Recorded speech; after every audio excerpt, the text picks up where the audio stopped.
શ્રાવણ માસ એટલે શિવ અને શિવની આરાધનાનો અનેરો અવસર.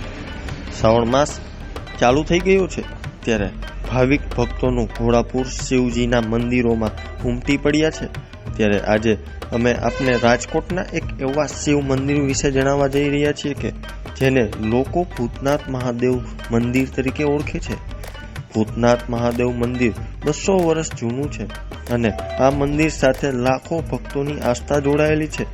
ત્યારે મંદિરના મહંત પાસેથી જ જાણીએ કે આ મંદિરનો ઇતિહાસ શું છે અને આ મંદિરનું નામ ભૂતનાથ મહાદેવ મંદિર કેવી રીતે પડ્યું હતું.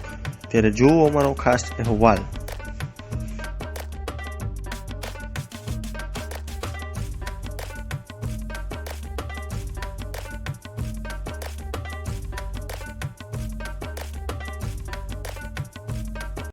અમારું નામ ગોસ્વામી જગદીશગીરી ઝવેરગીરી અને અમારા ભૂતનાથ મહાદેવના મંત પરિવાર તરફથી અમે ભૂતનાથ મહાદેવની સેવા પૂજા કરી છે વર્ષોથી. અને અમારે જામનગર રોડ માથે ભૂતનાથ મહાદેવ મંદિર બહુ પૌરાણિક છે અને લગભગ 200 વર્ષ ઉપરથી અહીંયા મહાદેવજી સ્વયંભૂ પ્રગટ થયેલા છે.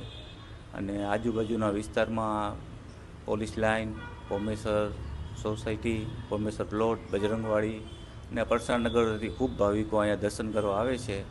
અને આપણે શ્રાવણ માસ નિમિત્તે સોમવારે ખાસ ફરાળનું 1500 માણસોની આજુબાજુ અમે પ્રસાદ કરી છીએ દર સોમવારે.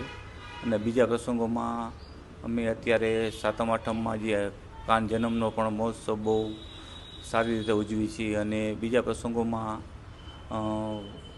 શિવરાત્રિ નિમિત્તે પણ ઘણું મોટું આયોજન અમે કરતા હોઈએ છીએ કે એમાં ભાંગનો પ્રસાદ કે બીજો ફરાળનો પ્રસાદ પણ અમે કરતા હોઈએ છીએ. ત્યારે જૂના રાજાશાહીમાં ત્યારે આ બધું ભૂતવડ જેવો વિસ્તાર હોય ત્યારે જે સાધુ સંતોએ આ નામ એને યોગ્ય લાગ્યું કે ભાઈ આ વિસ્તાર જ ભૂતવડ જેવો છે એને ભૂતનાથ મહાદેવનું આ નામ આપેલ છે. આ સ્વયંભૂ મહાદેવ છે. અત્યારના અમારે જૂના હનુમાનજી મહારાજ છે, પછી નાગદેવતા છે, પછી શીતળા માતાજી છે, પછી શ્રી ગુરુ દત્તાત્રેય મહારાજનું પણ મંદિર છે અને શ્રી ગાયત્રી માતાજીનું પણ મંદિર છે. અને સાથે અમારે અહીંયા સંતો મંતોનું સમાધિ સ્થાન પણ મંદિરની અંદર જ છે. ફરાળમાં અમે સૂકી ભાજી, પછી વેફર ચેવડો એવો બધો જે ફરાળી હોય તે બધું કરતા હોઈએ છીએ.